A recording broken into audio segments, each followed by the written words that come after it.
Baju baru alhamdulillah dipakai di hari raya, tak punya pun tak apa-apa, masih ada baju yang lama.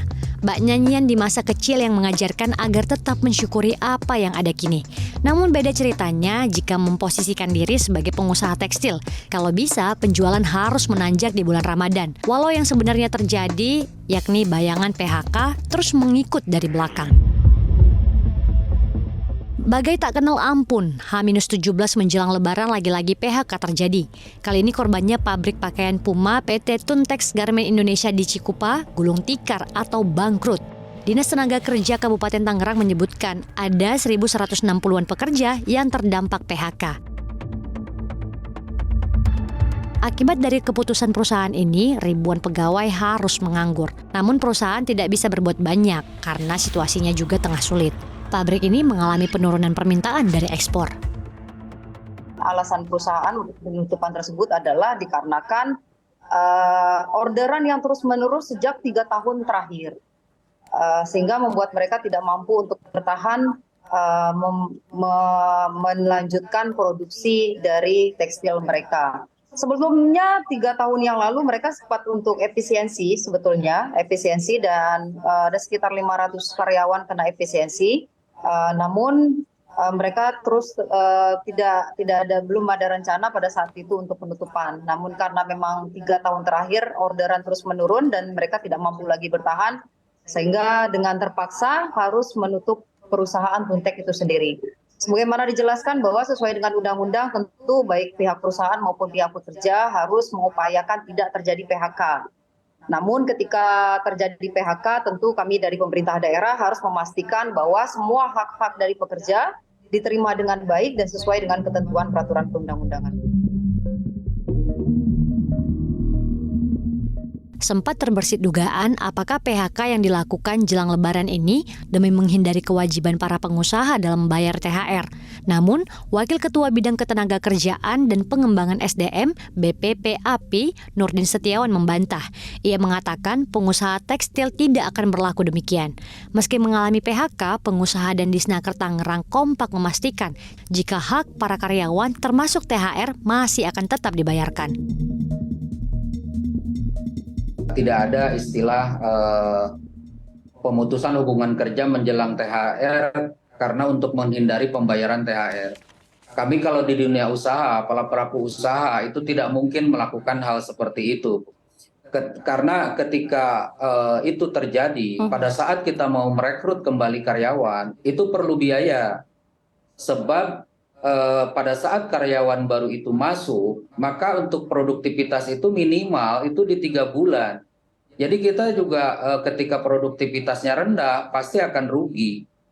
Jadi tidak mungkin kita melakukan pemutusan hubungan kerja menjelang lebaran hanya karena pengusaha nggak mau membayar THR. Itu kami di asosiasi itu tidak seperti itu ya Pak. Serbuan produk impor ilegal termasuk thrifting yang begitu vulgar ya.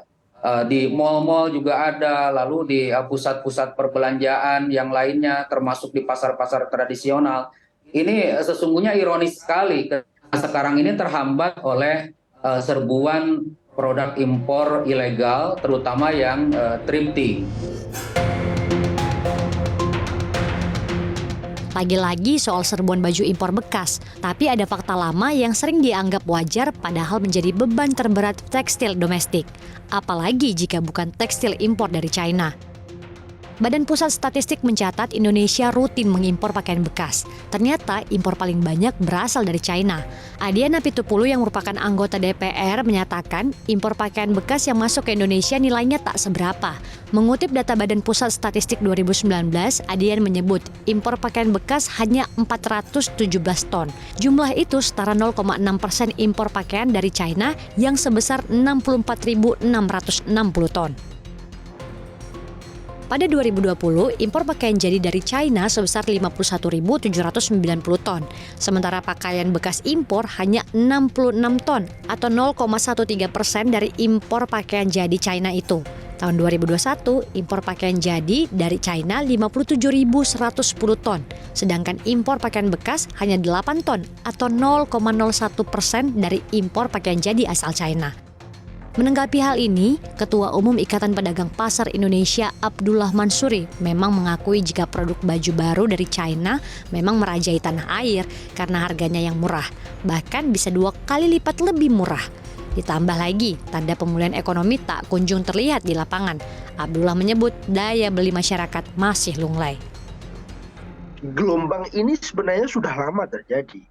Baju batik dengan kualitas yang sama dengan baju batik Jogja atau baju batik Solo, tetapi harganya baju batik Jogja 200, yang asli buatan Jogja itu 200, dari Cina itu bisa 50.000, bisa 75.000. Kualitasnya mungkin lebih sedikit, tidak sebagus yang lokal ya, tetapi masyarakat kita dengan pola harga yang relatif jauh lebih murah, maka mereka akan menyerbu itu. Bentuknya sama, cetakannya sama. Itu yang pertama. Yang kedua, kami harus menjelaskan juga, tadi sempat didiskusikan bahwa di Ramadan kali ini hampir semua komoditas pangan ya, termasuk pangan ya, hampir semua komoditas termasuk pangan, kami mengalami penurunan dibanding tahun kemarin hingga 45%.